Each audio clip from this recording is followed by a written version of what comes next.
जय श्री राम सभी को। अभी हम आए हुए हैं बुद्धा गार्डन। बुद्धा गार्डन इस साइड है, गेट नंबर 2 है ये। और ये हमारी आंटी जी है, माता जी है, बहुत अच्छी सेवा कर रहे हैं। 90 से 100 बच्चे इनके पास हैं। तो आप सब देख सकते हैं कि कितने सारे बच्चे हैं, ये अकेले संभालते हैं और बहुत मुश्किल होती है इनको ऐसे हालातों में। साथ ही साथ ये रहते भी हैं इन हालातों में इन बच्चों को संभालने के लिए। तो अगर आप चाहें तो आप इनको सहयोग कर सकते हैं। अगर आप इनको सहयोग ना करना चाहें तो अपने आसपास किसी ना किसी को सहयोग जरूर करें, जिससे कि इन बच्चों की मदद हो सके।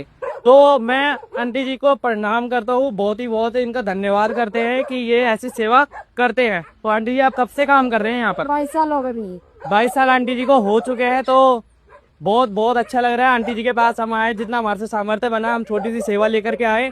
तो आप भी ऐसे ही अपने आसपास किसी ना किसी की मदद कीजिए जो ऐसा कार्य कर रहे हैं, ताकि इन बच्चों के लिए थोड़ा सा सहयोग बन पाए। जय श्री राम। और ये जो जगह है बुद्धा गार्डन पार्क है, जस्ट उसके सामने ही ये जगह है। यहाँ पे आपको वंदे मातरम रोड है। बच्चे ही आपको यहाँ पे बैठे हुए 2 नंबर गेट के पहले है, बच्चे आपको बाहर बैठे हुए मिल जाएंगे। तो आप उससे ही पहचान सकते हैं। तो जरूर मदद करें। जय श्री राम, धन्यवाद।